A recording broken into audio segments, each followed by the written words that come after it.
Hello Nusaifa, বলতে পারো যে কুরবানি দেওয়ার ইংলিশ কি? sacrifice, sacrifice.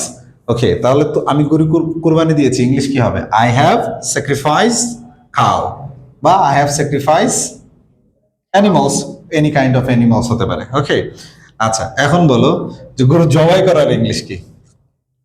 slaughter, স্লোথা। কি? স্লোথা। Slaughter.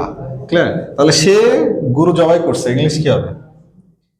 He has slaughtered a cow.